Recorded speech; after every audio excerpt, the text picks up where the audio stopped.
The following compilation features unsettling and spine-chilling tales sourced from Reddit's horror communities. Reader discretion is strongly advised. These narratives may contain graphic descriptions, psychological distress, and themes that could unsettle sensitive individuals. Proceed with caution, as immersion into these eerie stories may provoke fear, unease, and sleep disturbances. Enter this realm of Reddit's creepy horror stories at your own risk, as the line between reality and the macabre may blur within these chilling narratives.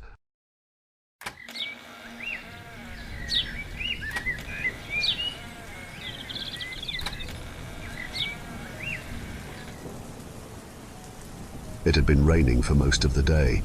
Yesterday's forecast was for a light shower, but this was torrential. I peeked out the window, and in the darkness of the late afternoon, I could see a river of rainwater cascading down either side of the street. My parents were getting worried about my sister.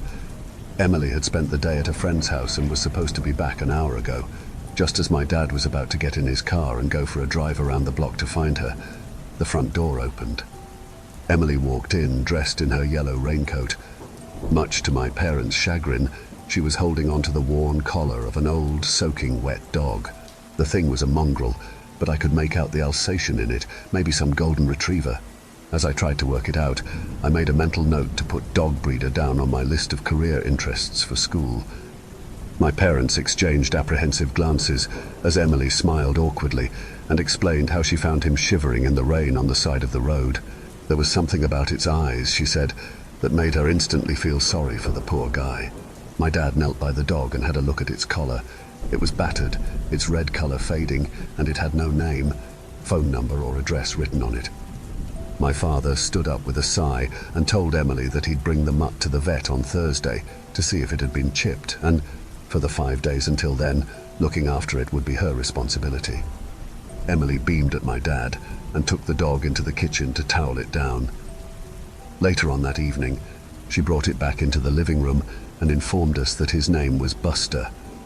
My father warned against getting too attached, but she didn't listen. She spent the rest of the day playing with Buster and sending pictures of him to her friends.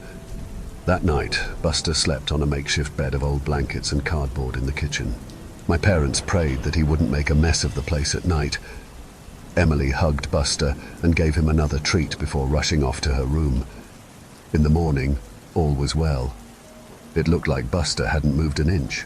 The dopey guy barely looked up at us when we crowded into the kitchen for breakfast. Immediately, Emily knelt beside him, rubbing his tummy and stroking his fur. I think Emily was too afraid of taking Buster for a walk, just in case she bumped into his owners and they dragged him away from her. The garden had been turned to mud the day before, and there wasn't a chance in hell that my mother would let that dog back in the house if he had a trace of muck on his paws. So he, like the rest of us, spent that day cooped up inside, not that he seemed to mind. My dad cooked up a lamb chop for Buster that night, at Emily's request. It was the most animated I've seen him. His eyes lit up as it was placed in front of him, and we all erupted into laughter as he tore into it. That night I jolted awake. The radio alarm clock on my bedside cabinet informed me, in analog red light, that it was 4:37. I lay there, but quickly began to fall back to sleep. As I was, I could have sworn I heard something moving around in the hallway. I assumed it was my dad, stumbling to the bathroom in a drunken stupor, and for the second time that night, sleep took me. I spent most of the next day hanging out with friends around town. We rode our bikes, threw stones at the windows of the old house on Mill Street, and dared each other to shoplift from the local off-brand gas station. I made off with a packet of apple-flavored chewing gum. When I came home, things felt different, hostile. I didn't want to ask what happened, but before I could slink off to my room, my mother told me. Emily had accidentally knocked over my grandfather's urn while playing with Buster in the front room. I suppressed a chuckle at the thought of how much trouble she'd be getting in. Mature of me, I know. That evening there was silence around the dinner table, broken only by Buster's whining. I woke up again that night. This time I swung myself out of bed. My mouth was dry and my breath left a stale taste at the back of my throat. I wandered downstairs to the kitchen to get a glass of water. I tried to be as silent as possible, not wanting to disturb the sleeping dog. Buster slept soundly in his little bed, and I knew a freight train going past wouldn't wake him. I poured a glass of water and drank it in a continuous gulp. Then an idea came to me. I crouched by the cabinet my dad kept his whiskey in. I opened it, trying not to let the hinges creak. I picked out a bottle and stood up. I gently unscrewed the cap and took a sip. I coughed and choked and spluttered. As I went for another sip, I heard movement upstairs. I knew my father would kill me if he caught me drinking. I hastily put the cap back on and placed it back in the cupboard. I walked out the kitchen, desperate not to make a noise. Just before I began ascending the stairs, I heard the door to my parents' room open. I quickly turned around and hid in the living room. I heard my father walk down the stairs and into the kitchen. My heart was beating like a tribal drum as I hurried out of the living room, and I stepped, agonizingly loudly, up each creaky step back to my bedroom. I thought I had made it, but just as I was pushing my bedroom door open, I heard a voice behind me. It was my father. He'd popped his head out of his bedroom. He asked if it was me moving around. I told him that I'd just gone downstairs to get a glass of water. He told me to keep it down, and before he retreated back into the darkness of his room, I saw my mother stirring in the bed behind him. He closed the door. That morning I woke up with a migraine. Nothing too major, but it was a drawback from what would have otherwise been a great day. My sister was at some dance club, my mother was visiting the solicitor in town, and my father had gone golfing. On this rare occasion, I had the house to myself. Well, me and the dog. I found a strongly worded note on the kitchen table when I woke up. It was left by Emily, telling me how I should feed and entertain Buster while she was gone. I crumpled it up and attempted to throw it into the bin from across the room, missing horribly. I made myself the unhealthiest breakfast I could think of. I took it into the living room to eat while I settled down to watch a film, Dan O'Bannon's Night of the Living Dead. That's how I spent the morning. Later on, I took my empty plate into the kitchen. I figured if my mother saw that I cleaned the dishes, she wouldn't be as critical when she found the crumbs. I walked past Buster, who was slumped in his usual stop in the corner of the room, on a bed of now dirty sheets. In a joking manner, I asked him how his day was while I washed up. Obviously, I got no reply. I remembered my sister's note and set a half-dried glass down while I fetched Buster some treats. I didn't know where Emily kept them, so I grabbed a slice of overly processed ham from the fridge. I crouched beside him and dangled it in front of his snout, teasing him. There was no response, no slow opening of the eyelids, no methodic wag of the tail. There were no signs of life at all. I gasped and put my hand on his stomach, trying to feel it rise with his breath or a heartbeat, anything. To my horror, his abdomen began to compress when I did, like a limp, deflating balloon. He felt hollow, empty. I scrambled to my feet and stumbled backwards. As I put my hand on the counter, I knocked over a glass. It shattered on the kitchen floor, but Buster didn't so much as flinch. I panicked and ran up to my room. I took my phone from my bedside cabinet and hastily rang my mother. It rang for a brief moment before she picked up. I managed to stutter out that there was something wrong with the dog, that it was an emergency. She assured me that she had just picked up Emily and would be home in 10 minutes. And with that, she hung up. I set my phone down and paced around the room. As I was thinking, I heard a noise coming from the first floor. It sounded like someone moving around. I assumed it was my mother, home earlier than she estimated. I made my way downstairs to greet her, hurrying over the creaking steps. There was no one. The door was still locked, and I, as far as I knew, was alone in the house. I heard the now familiar wag of Buster's tail as he came bounding up to me from the hall. I looked at him puzzled as he nestled his head into my leg. I stroked him behind the ears as he mewled low. I then heard the equally familiar jangling of keys as the front door was unlocked. My mother stepped inside, pumping her umbrella. Emily, who was close beside her, ran to Buster and dropped to her knees as soon as she saw him. She hugged him tight and whispered in his flea-bitten ear. I could see her eyes were red, raw from crying. My mother asked me what the big emergency was, and I paused before answering. I explained that he had been unresponsive, but he seems fine now. My mother let out a long, drawn-out sigh as she made her way past us and into the kitchen. She called my name, frustrated. When she saw the broken shards of glass on the kitchen floor, I'd forgotten about that. Emily spent the rest of the day in her room with the dog. At dinner, neither me or my mother mentioned anything about Buster's false alarm. We just let my dad witter on about improving his backswing, whatever that meant. For the third night in a row, I jolted awake in the small hours of the morning. I groaned at the abrupt ending of a good dream, tossing and turning until I found a comfy position. As I tried to get back to sleep, I began to feel a presence. It was the feeling you get during an awkward silence, when you become painfully aware of the other person. I Saturday up in bed and rubbed my eyes, trying to adjust them to the darkness.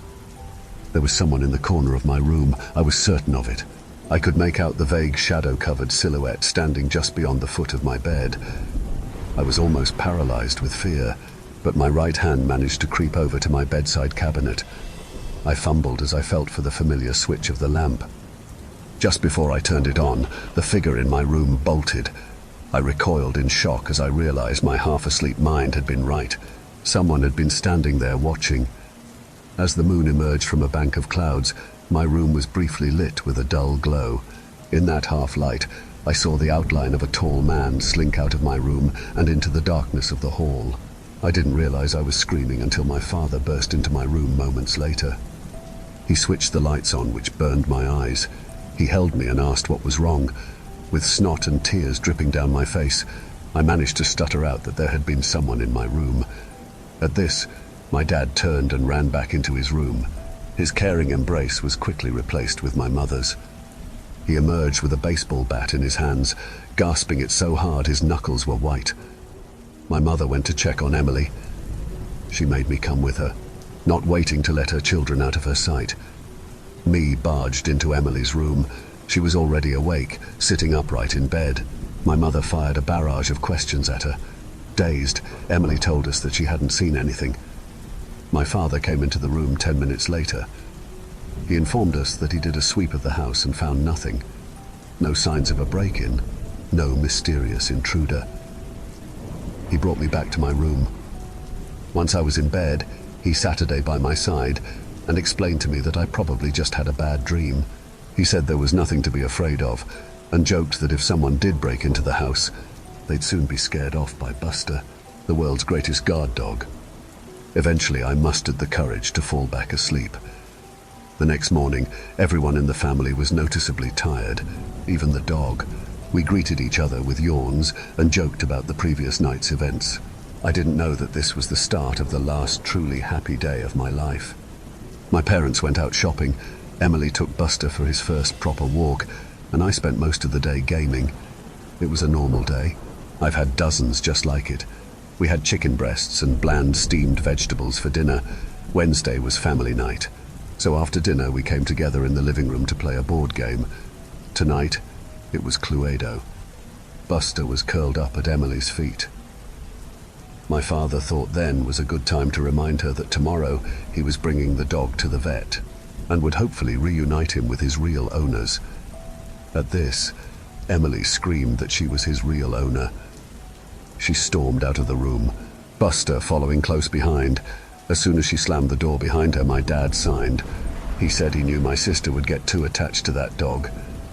This was the sour note the day ended on. At 10, I did my usual routine. I brushed my teeth, changed into my pajamas and listened to music for half an hour or so before turning over and going to sleep. As I expected, I woke up again in the middle of the night. This time I was too afraid to move, too afraid to open my eyes and see what could be lurking in my room. Instead, I kept them tightly shut and tried desperately to go back to sleep. After laying in bed for what felt like hours but must have only been 20 minutes, I decided to open my eyes. I was filled with a directionless dread as I slowly peeped out over my duvet. Since I'd woken up, I couldn't shake the uneasy feeling that I was being watched. As I pulled the covers away from my face, I saw who had been staring at me. My bedroom door was wide open, and sitting perfectly still in the doorway was Buster. His head was craned slightly and looking directly at me. I chuckled to myself, realizing that I had been terrified over nothing. I swung my legs out of bed and got up. I took Buster by the collar and began to lead him back downstairs to his bed. As I walked down the hall, I noticed that the door to my sister's room was ajar. I brought Buster into the kitchen and watched as he lay down on the crumpled mess of cardboard and old blankets that he slept on. I smiled as he slumped his head onto his paws and closed his dreary eyes. I wouldn't exactly call him my best friend, but I'd miss him after tomorrow. I turned to leave, to crawl back into bed and finally get some rest, but something caught my eye from out of the kitchen window. I leaned against the sill and looked out onto the cold night. The moon was a perfect crescent, half hidden by the clouds. Light pollution from the nearby city robbed the sky of stars, but as I stared into the darkness, I caught a glimpse of a shooting star. As I gazed in awe to see if I could see another one, I saw someone. There was a person leaning against the fence along our front driveway. I quickly realized it was Emily. I could make much out in the darkness, but I could see that she looked nervous. I was about to open the window and call out to her when I heard something behind me. I turned around and realized it was coming from the dog. I assumed he had yelped in his sleep, maybe stuck in some bad dream, but then I noticed something else. His skin was moving. Rather, there was something moving around just under the surface of his skin. I didn't have time to think what it could be before I saw the long crimson-red fingers protrude from his stomach. They grabbed onto either side of the now gaping wound and parted his abdomen like curtains. Once the opening was wide enough, the unnaturally long arm reached out, snaking across the kitchen floor until it grabbed the dining table's leg. It held onto it tightly as it began to pull the rest of it out. I couldn't comprehend how something so large could have fit inside of that animalistic facade. Eventually, it was fully out and stood upright. The figure must have been at least 3 meters tall. It was hunched over where it met the ceiling. It looked like it had been skinned. Its lanky body was made up of exposed sinew and muscle.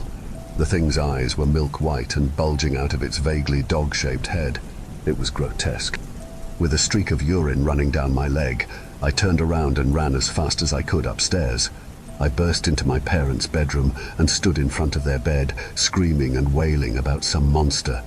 They were both shaken awake at my outpour of terror. My father was calm at first. He tried to sit me down and tell me that it had all been a bad dream, like the night before. I pushed him away and tried to articulate between screams that there was a monster downstairs and we had to leave. My father quickly became furious. His anger at me was only amplified by his tiredness. He grabbed my shaking hand and began to shout that at 14 I was too old for this, for any of this. But I was hysterical, and his attempt at reasoning did nothing. As I kept on wailing, he and my mother began to half lead, half drag me back into my own room. Kicking and screaming, I fell to my bedroom floor. I jolted at the noise of the slamming of my door and got to my feet. With tears streaking down my red cheeks, I pounded the door. I heard my father's voice on the other side, pleading with me to calm down. Our shouting reached a fever pitch, and then silence. We both stopped and listened out for the repetition of the noise that had brought our heated argument to an end. The dull thudding noise came again, this time accompanied by a shrill creak. I realized it was the sound of something climbing the stairs.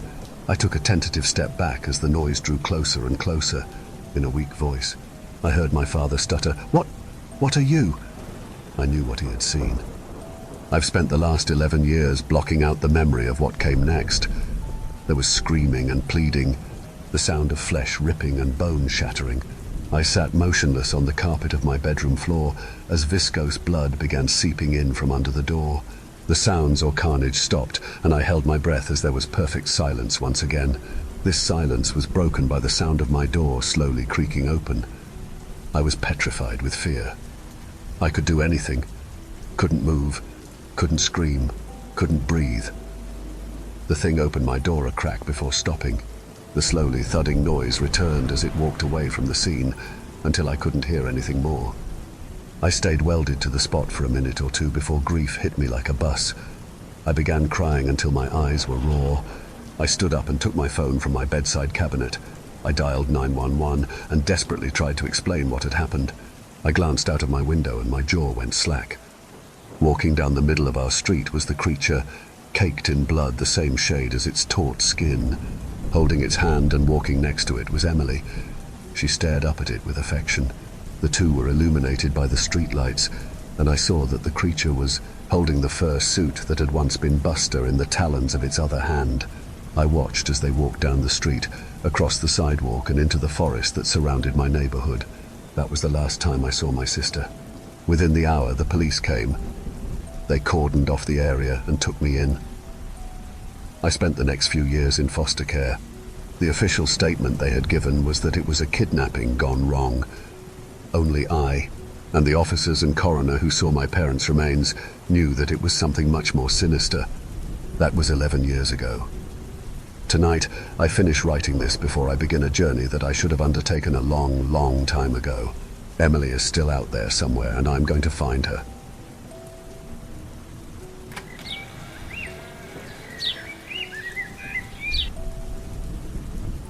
The straight and narrow road plunged into a thick darkness, where summer leaves and long branches obscured the sliver of moonlight that might have otherwise illuminated the road before the curve.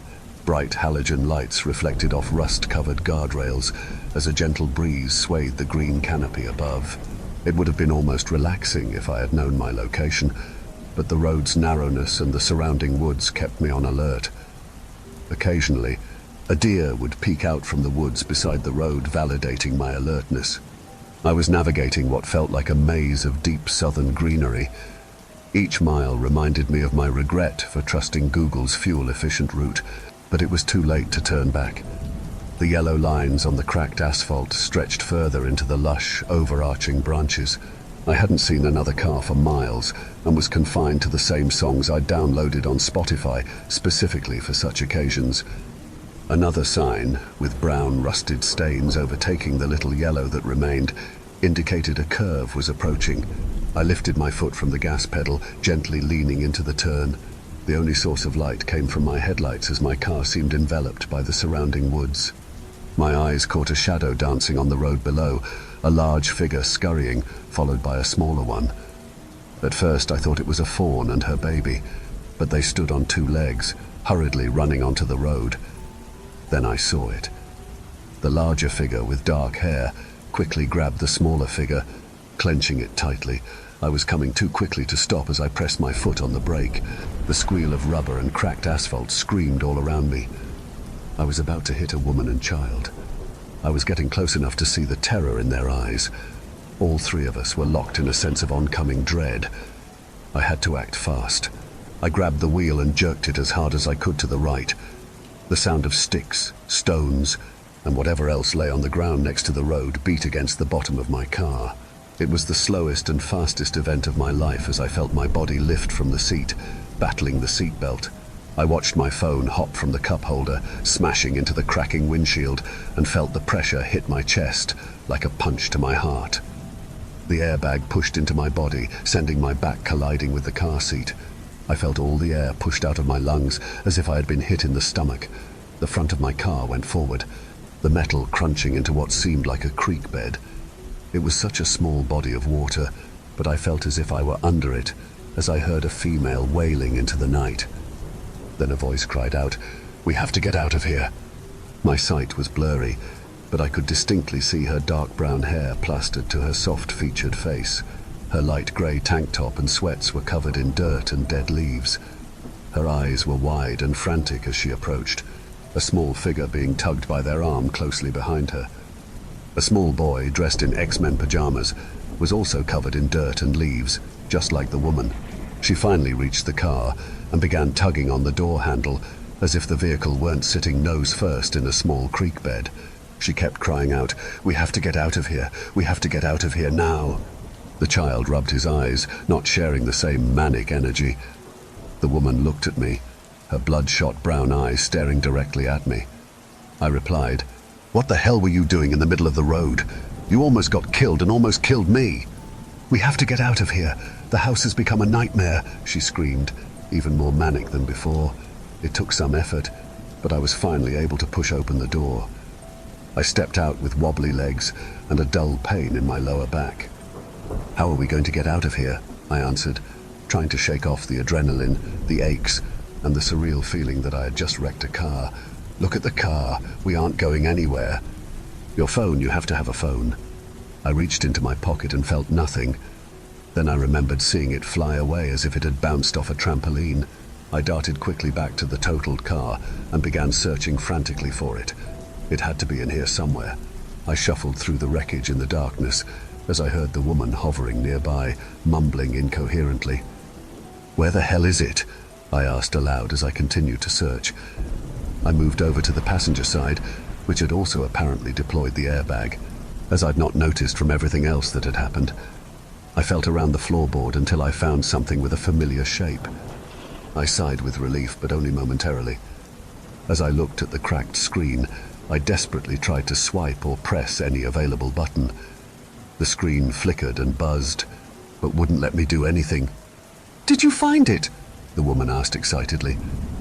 I did, but I don't think it's going to help us much. "We have to get out of here. We have to get out of here now. It's not safe here." "What do you mean it's not safe?" "We had to get away." "Get away from what?" I asked. "Is someone chasing you?" "I don't know. I haven't seen anything since we left." "Left where? Where did you come from?" "My house," she said, sounding almost defeated. I was puzzled by this response. The boy started to sniffle. It seemed the very mention of their home invoked an emotion. I looked at the woman again, her eyes widening with panic. It happened so fast I had to get us out there. "We couldn't get to Grandad either," the boy said again, tears running down his face. "Well, do you have a phone?" I asked. "It's the house." I had to get out there as quickly as possible. "Why?" I asked. "Did someone break in?" She shook her head. "Did a fire happen?" She shook her head again. I was confused. Why did this woman run out of her house and into the middle of the road late at night? The boy had mentioned something about his grandfather being left behind as well. "What about the kid's grandfather?" I asked inquisitively. "I tried to get to my dad, but I couldn't. I was barely able to get my son out before it happened." "Before what happened?" "The house. It changed. It started with a loud noise. It sounded like metal grinding against it. It felt like we were stuck in a machine. The noises that started to come from the wall. It happened so fast I panicked and got my son first. But before I could get..." She sounded distraught. "What do you mean it changed?" I asked, watching her close her eyes as if reliving the moment. The boy squeezed her around her hip, trying to comfort her as tears streamed down her face. The sounds were terrifying, but what was worse was watching metal pieces burst through the wall. The grinding noise kept getting louder and louder, and that's when I ran to get my son. "They came through your walls," I said, raising an eyebrow in skepticism. A hint of anger crept into my voice as I realized I might have totaled a car and died because of a woman's apparent hallucination, like you actually saw pieces of metal coming through your walls. She nodded. Even through her tears I could tell she noticed that I didn't believe her. The boy remained clenched onto her as the three stood of us in silence for a minute. No phone, definitely no car, and out in the middle of nowhere I had to do something. "Where is your house?" I asked, her eyes lighting up with terror. She began to breathe heavily, as if on the brink of a panic attack. Even if she was experiencing a mental breakdown, I saw no other option but to go to her house and call for help, given my own dire situation. "We can't go back," she screamed. "We have to just get out of here." "How are we supposed to do that?" I snapped. "My phone is broken, and if you haven't noticed, this car isn't going anywhere." "We can signal for help." "Lady, you can stay here and signal for help. But if you truly want to get out of here, I can go find a phone at your house, bring it back, and we can call for help for all of us." I don't know if my words finally got through to her, or if it was simply desperation on her part to escape. But she fell silent for a moment. The boy muttered, "Maybe he can make sure Grandad is okay." She nodded and said, "We aren't going back, but the house is across the road. You'll see a small gravel road." I began to walk toward the edge of the creek bed, carefully watching my steps as I made my way up to the road. I turned back to the two and said, "Stay here and try to signal for help, but do it from the side of the road." I worked my way up to the road and took a deep breath. I looked around for a moment but spotted a small rocky road among the trees and began to walk. I found something strange about the silence as I felt the gravel crunch beneath my feet on the woman's way to the house. It was eerily quiet. Not even the sound of a bug chirping in the night or the crunch of a critter wandering the woods. I began to walk up a small hill where I could see a structure in the distance. It was 2 stories and painted a creamy white. It stood on a meticulously maintained yard, with low grass and brick flower beds decorated with a variety of colourful flowers. Even in the darkness, I could see bright colours swaying in the light night breeze. I stood outside the house, observing a single white light flickering from one of the windows on the second story. It seemed as though someone had left a television on, or a bulb was going out.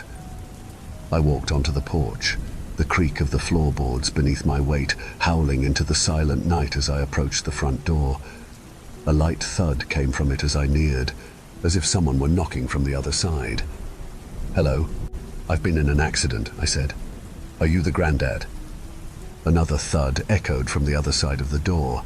It matched the first thud in force and tone. I stood silently by the white door, only to hear another monotonous thud a few seconds later. I found it strange that another one followed, and then another. "Is anyone there?" I said, reaching for the door handle just as another perfectly timed thud hit the door. Turning the doorknob didn't get very far. It was locked, and another thud followed a few seconds later. Even if I could push it open, I felt the entrance would be blocked. I stepped away from the door and looked around the porch for a window. I stepped over to take a peek, but saw nothing but pitch black, and heard only the monotonous thudding sound coming from the room.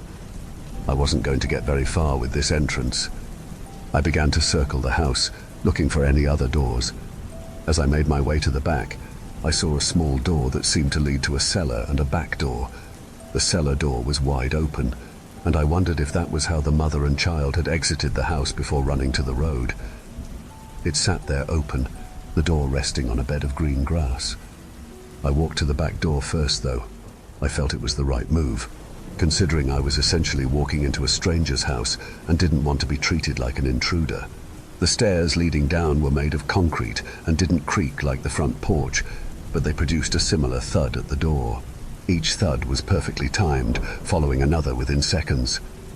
It wasn't promising as I knocked on the door to no avail. I stood there thinking as I stared at the wide-open cellar door. I walked toward it, peering inside to see a faint light coming from the pit of wooden stairs. My nerves felt rattled at the very idea of entering a stranger's home from their cellar, but I relented, realizing I didn't have much of a choice. "Hey, is anyone there?" I said, carefully stepping inside. My foot pressed into the wood, releasing a loud creak that echoed through the dimly lit entrance. I continued to descend further down, each step getting louder and more unnerving before I could see a concrete floor covered in dirt below. It smelled musty, and the walls were bare concrete with shelves lined with tools, notebooks, and mason jars full of preserves and other canned food. I saw a small light dangling from the ceiling, burning brightly to illuminate the room, and a workbench full of tools, with small parts and tools scattered along the painted black wood tabletop. A nice watch sat amidst the disorganization of tools, small gears, and even smaller springs. That's when I heard another thud, though. This one was different. It almost sounded like metal grinding, and it made me think of what the woman had said before. I looked around to see another staircase that looked like it led into the house, but on the wall were two huge gears, slowly turning as if they were struggling. They turned slowly and almost methodically as I walked over to them. The brass color gleamed when the light hit them. They turned slowly, and between the teeth, I could see the red and brown rust. As I turned my head, I could see they were connected to even more gears leading up the staircase. My mind began to race as I tried to understand what I was seeing. Were these decorations? But something broke my thoughts as I heard footsteps. Not the same monotonous thuds, but heavy footsteps coming from above. Someone else was here. "Hey!" I cried out. "I was in an accident, and the owner of the house sounds like she needs help too." I started climbing the stairs. The only sound was the sound of gears moving as I saw a wooden door half open. "Hello?" I yelled out again, being cautious as I placed my hand on the door and gently pushed it open to see what looked to be a kitchen table. A small basket of fruit sat in the middle. It looked and felt normal briefly. The familiar sound of grinding gears greeted me as I stepped into the room. I looked for where they were and was shocked to see. To my astonishment, the ceiling was adorned with a mesmerizing array of gears, each with its own unique shape and size. Some gears turned with graceful ease, while others labored under the strain, their movements accompanied by a discordant screech. The kitchen was like it was split between worlds, one that was what you would expect, cabinets full of shelves, walls adorned with little knickknacks, but the other half was covered with gears that drifted down to the ceiling, taking over the walls. It was surreal to witness as I scanned my surroundings, trying to comprehend what my eyes were seeing. I heard the footsteps again, their source still a mystery. I began to look around the room, searching for an opening that might lead to another room. My gaze fell upon a narrow entrance, where a tall figure stood motionless, its back turned to me. The figure was slender and imposing, sending a shiver down my spine. Fear gnawed at me, and my breathing grew heavy as I confronted yet another unknown in this room filled with enigmatic gears. "Excuse me," I managed to whimper, but the figure didn't respond. Even in the darkness, I noticed its head tilt up, looking above it. However, its reaction was unlike mine. It didn't seem to be afraid of the unfolding chaos in this house that seemed to be made of gears. Instead, it appeared to be analyzing the situation as it began to step away slowly, watching the spectacle. "Hey!" I shouted with more force than the weak tone I had used before, as the figure still seemed to be ignoring me. It disappeared into the darkness with the same methodical turning of the gears. I slowly walked towards the entrance and peered inside, but the mysterious figure had completely vanished. All that was left was a room filled with even more gears. They clung tightly to the ceiling, all turning in a synchronized dance. Some showed signs of wear, with rust staining the brass. The walls were also lined with similar shapes and teeth, all turning in unison. As I cautiously walked into the room, I noticed that outside of the gears was a living room furniture set. An older blue couch sat in the middle of the room, with a dark brown coffee table covered in mail. I don't know how I was able to hear it outside the sound of the gears, but I heard heavy footsteps coming from the second story. Who or whatever it was upstairs. I shuffled around in the darkness and noticed the staircase, gears on the banister, and along the walls leading upstairs. A light was flickering up there, most likely the one I saw from outside. I carefully began to walk up the stairs. The gears ground more menacingly the higher I got. They screeched and howled, and I heard something else. It sounded as if someone was talking. I finally reached the second story to see a hall lined with gears, almost at a standstill, turning slowly and not as easily as the ones I had witnessed before. All doors were closed, but one, and from that door a light poured out into the hall, its color changing. Slowly, I made my way to the source of light when I heard the voice clear as day, saying, "It has to be here somewhere." When I reached the door, I saw the figure again, slowly looking around the room. His head was covered in grey, and his face was wrinkled from age. He was dressed in striped pajamas, strolling around the room looking for something. He didn't seem like a stranger to the house. It had to be the grandfather. "I can fix it. I've always been able to fix it," the old man said loudly to himself, still not paying any mind to the fact that I was looking at him. He began to pace back and forth across the room, looking at the gears on the ceiling and walls. "It has to be in this room. I don't know why I didn't look in here in the first place." "Excuse me," I interrupted the man, who turned around. His eyes were a deep green, dark circles under his eyes, and his arms and hands looked frail. He didn't seem shocked to see me as I stepped into the room.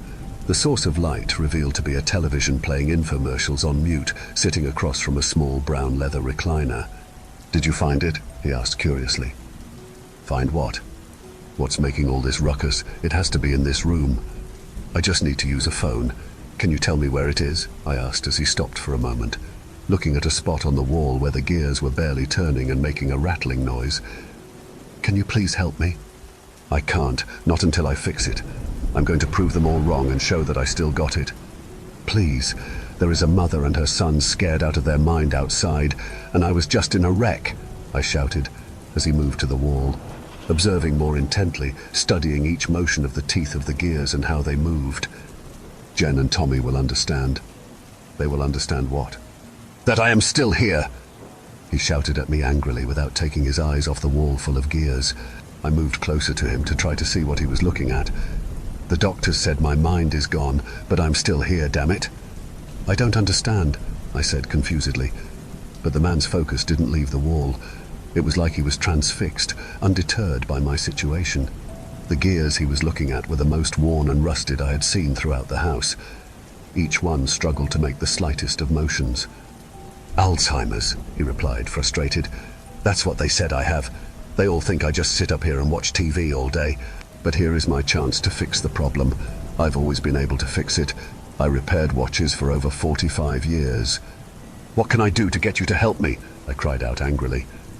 "Just help me find the problem." "Fine," I said, looking at the area the man was studying intently. I scanned the area but had no idea what I was looking for, but I relented because the man wasn't going to help me until he figured out what was happening. "What am I looking for?" "Anything that would tell you what is causing this damn rattling." I looked around. There were so many rusted gears on the wall.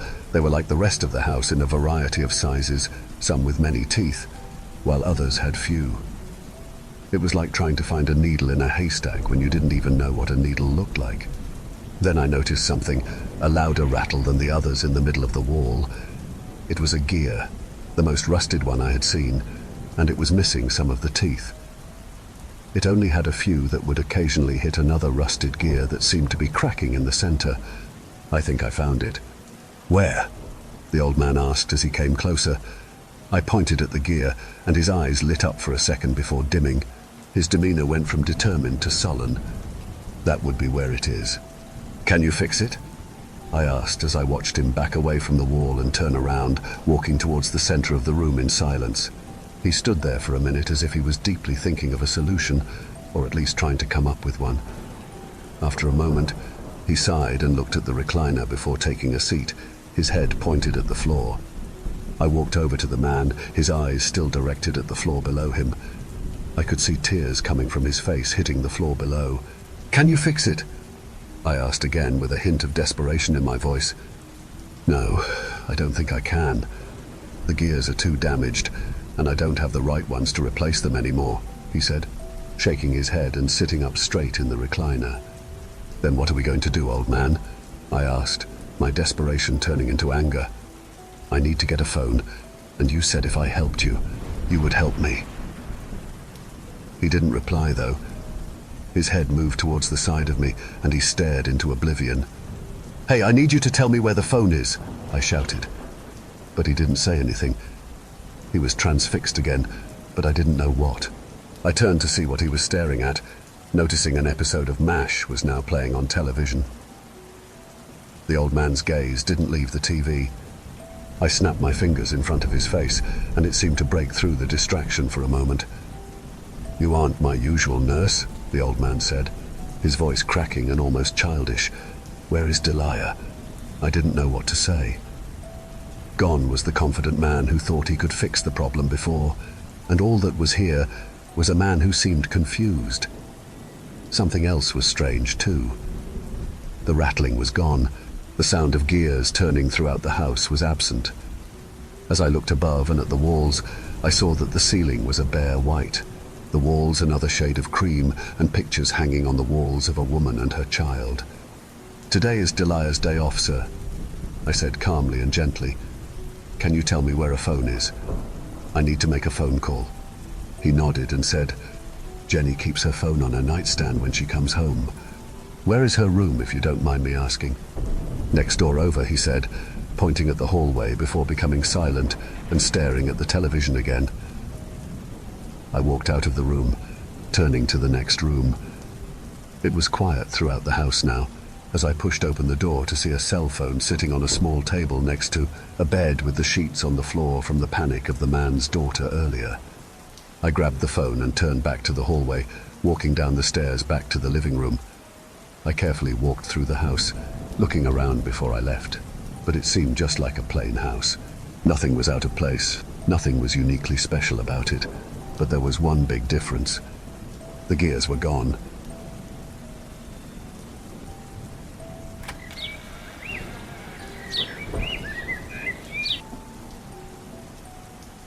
"The realtor certainly never mentioned this," he said. A putrid scent filled the lounge.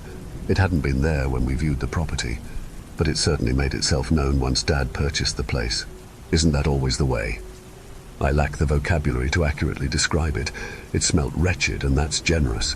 It was the smell of sewage left to stew at the foot of a festival portaloo, but even Glastonbury's toilets would have been preferable to this. It was more than a smell. Dense, clammy air clung to my skin. It carried something heavy, something vile. Even a shower didn't seem to scrub away those pungent particles. The days went by, and the scent worsened. It breached the living room's borders, wafting through the house. But 1 week after living in our new home, Dad solved the mystery. We moved the bulky, mahogany cabinet away from the corner of the lounge, and he heroically fist-pumped the air, the thick, revolting air. The stench had been strengthening as we waddled the piece of furnishing away from the wall, and the reason became clear when we looked down at the carpet. There lay a damp, mouldy patch at our feet, the source of the god-awful smell that had been violating our senses for 7 torturous days. My dad wasted no time in peeling up the carpet to see what it was hiding, to see what had been assaulting our senses. The last thing I expected was a wooden trapdoor built into ancient floorboards, but that was exactly what we found. Still, we knew that we weren't just smelling damp, rotten wood. Something turned my stomach several times, and it was more than the smell. "Do you think the previous owners put it there?" I asked in a nasally tone, pinching my nose to seal my nostrils. "Mr. and Mrs. Dowdy. They were a little forgetful in their old age, I suppose." Dad shrugged, before bending down to inspect the circular iron handle. "But this is a Victorian house. It's been refurbished quite a few times. I'd imagine Mr. and Mrs. Dowdy wouldn't have ever looked beneath the carpet.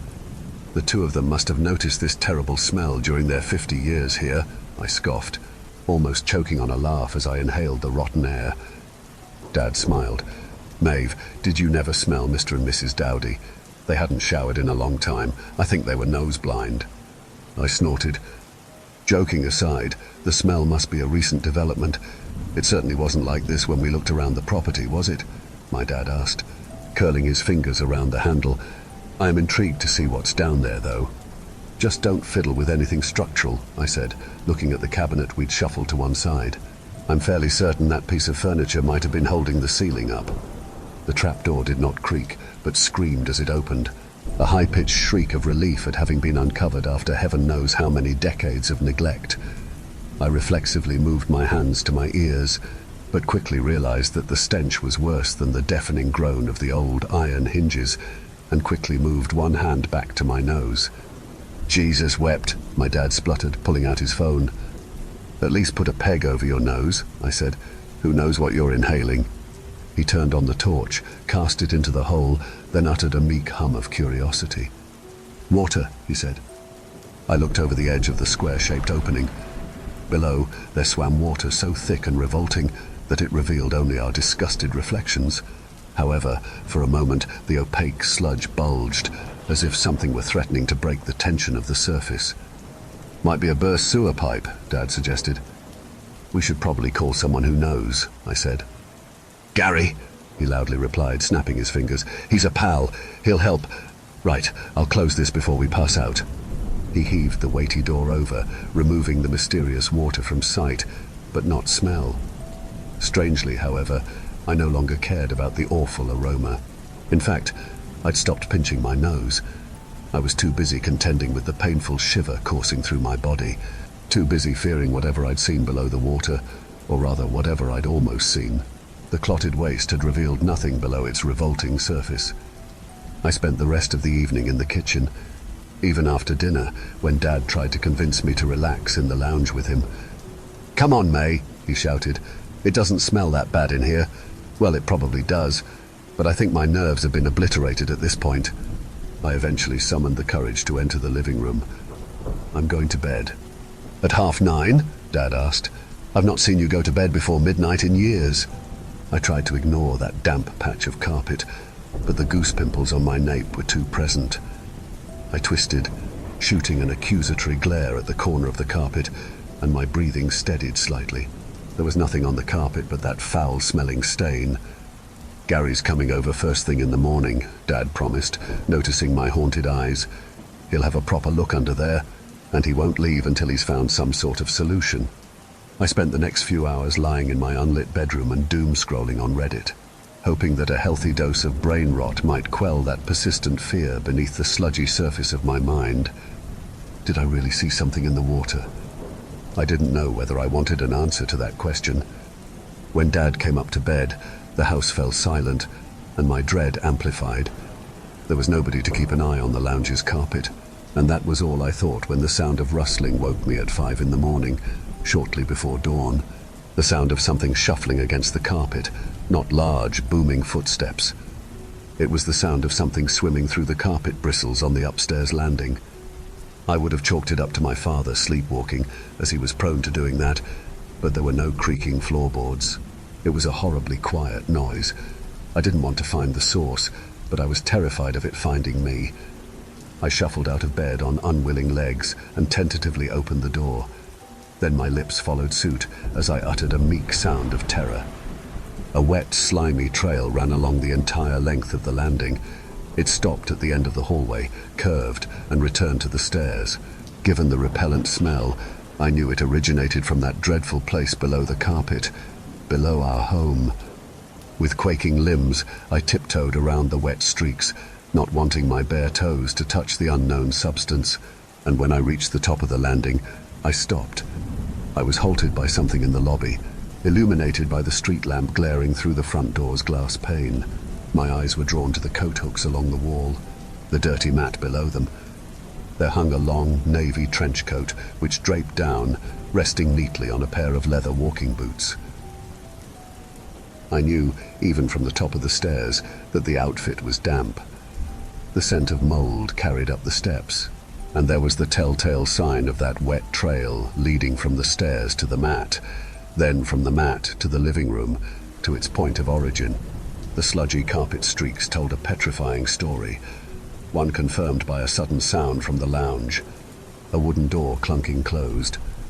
I clasped my mouth to silence the primal scream striving to escape, then I stumbled backwards. My heel pressed into one of the damp trails, and a second scream filled my throat. I thought of what had caused that trail, tried not to think of it. Then I scurried back to my room and slammed the door behind me. I stood with my hands pressed against the wood, holding it closed for the next hour, eyes twitching but barely blinking, as I sealed myself in the room. A lifetime later, I felt the dawning sun pour through the gap between my curtains, but I only dared to take my hands away from the door when I heard my dad leave his bedroom. "Maeve," he called from the hallway, "what is this?" With trembling hands, I opened the bedroom door and eyed the carpet below. The wet trails had dried, and my father was grimacing at the crusty streaks of unidentifiable muck beneath his feet. "Is this from the—" He trailed off, retching slightly. "Did you open the trap door, May?" I shook my head, before taking unsteady steps towards the end of the landing. My dad followed me downstairs, calling my name repeatedly, and I started to shake as I realized that all of the night's events had truly happened. "May, I'm talking to—" Dad paused, eyeing the new trench coat and boots in the downstairs hallway. "Wait, when did you put those there? They look a little big for you." "I think we need to go," I quivered. "You need to go," he said. "You've got work. I've taken the day off to sort this mess. Gary's coming over, remember?" "I don't feel well," I gulped. "Please, Dad, let's go. Gary will understand." "Go where?" Dad asked as he eyed his phone. "Look, if you don't want to be here whilst he deals with that mess in the living room, I understand. Go for a walk to get some fresh air. Just make sure you call the shop to let them know you won't make your shift." "It's not that, Dad," I insisted, quaking. "Those clothes aren't mine. I don't know how—" The obnoxious bray of a car horn interrupted me.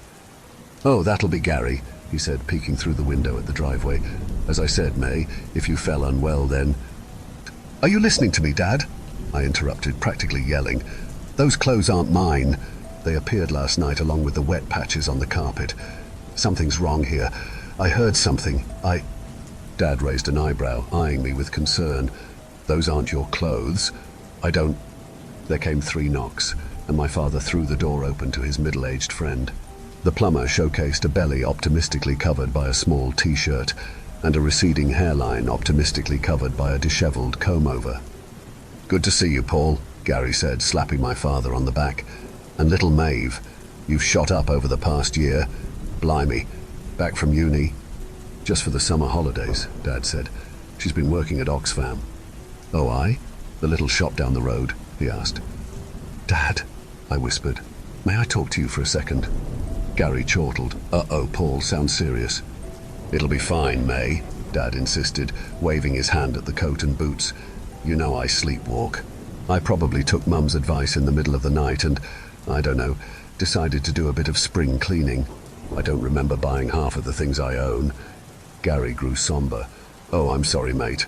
I didn't realize you two were talking about Maria. Dad shook his head. We weren't, Gary. It's just been a strange morning, that's all. A strange week, by the sounds of it, he said, heading into the living room. Sweet Jesus, you weren't lying. This place stinks. I fearfully following my dad and the plumber into the lounge, but it looked no different.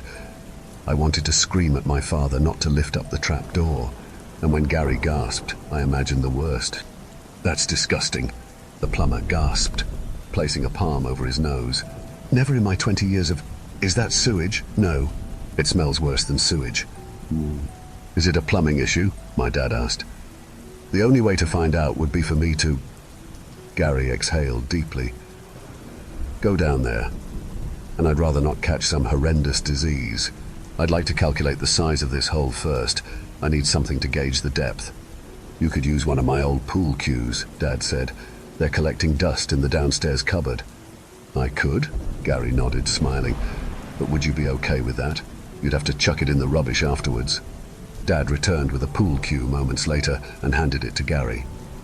Then the plumber, without any announcement, plunged the rod into the sludge. The unknown liquid, which was practically solid, released a squelch as the wooden tool sank into it. I was surprised when the makeshift measuring device thudded against something, as I'd convinced myself that the hole would be a bottomless pit. Only seems to be about 1 meter deep, Gary said, sloshing the cue around in the toxic water. Now if I just... Oh, I think I've found something. As the pool cue wiggled in the toxic sludge, it rapped against something that clattered loudly, sending small vibrations through the floorboards. Dad wore a concerned expression on his face, but just before he warned Gary to stop, there came a crumbling sound, followed by the rushing of water. The rushing of air. Dad grasped my arm as I flew forwards, but he wasn't fast enough to save his friend. The plumber had already been peering over the edge of the hole, eyeing the draining water with curiosity before he suddenly tumbled into it. We expected the man's legs to lift uncomfortably into the air, expected to see Gary performing some crumpled, cramped handstand in the hole which was, supposedly, only 1 meter deep. However, the man disappeared entirely into the waste, and then the rushing air ceased, as did the draining water. Dad and I peeked tentatively into an empty hole built from red bricks. A small, rusty tap hung from the left-hand wall, but it did not seem to connect to any pipes. It had brought the unearthly water from some unknown place, clumpy water that had drained through a hole in the floor of the ditch. Gary had knocked a brick loose. "Where did he go?" Dad wailed. "He couldn't have slipped through the hole. That's impossible." Then there came a rumble from the bottom of the brick box. A rumble not from the earth quaking, but from something unthinkably mighty making its way out of Earth's depths. Though it came from somewhere else. I know that now. Another brick fell away, followed by another, and another. Dad shone his phone torch into the opening with a shaking hand, and the pair of us screamed. In the blackness below the hole's crumbling brick floor, we saw a figure crawling up a dirt tunnel, moving with insect-like agility in spite of its large presence. The torch revealed a rotten hand and the sleeve of a navy trench coat. We didn't wait to see its face. I screamed, and my dad yanked me backwards, pulled me away from the hole and out of the living room. Whilst he unlatched the front door, my eyes remained glued to the living room door, and from the hole's opening I saw not a hand, but a long skeletal leg. Its decaying flesh flapped in the breeze gushing up from the ditch, stemming from some horrible underworld that was surely its home. And on the end of the rotten stump was a large leather walking boot that quickly slammed to the carpet. Something was lifting itself out by its feet, but Dad tore my frozen form out of the front door before I had a chance to see what would come. That was 1 week ago. We haven't returned to our home, and we don't plan on doing so. We called the police, but they found nothing when they inspected the property. Obviously, Dad omitted the supernatural details of our tale, as he knew they wouldn't believe him, knew it would only make him seem culpable for Gary's disappearance. Wherever my dad's friend has gone, I pray that he has met some sort of end. To live in some murky, underwater world with that thing in the long coat and the walking boots, that's a nightmare I wouldn't wish on anyone. Thank you for venturing into the darkness with us. If you dare to explore further, be sure to subscribe to our channel for more spine-tingling tales of horror and the supernatural. Remember, the shadows hold endless mysteries, waiting to be unveiled. Stay tuned for more bone-chilling stories as we continue to traverse the eerie depths of the unknown together. Until next time, may your dreams be free from the haunting echoes of our tales. Or perhaps not.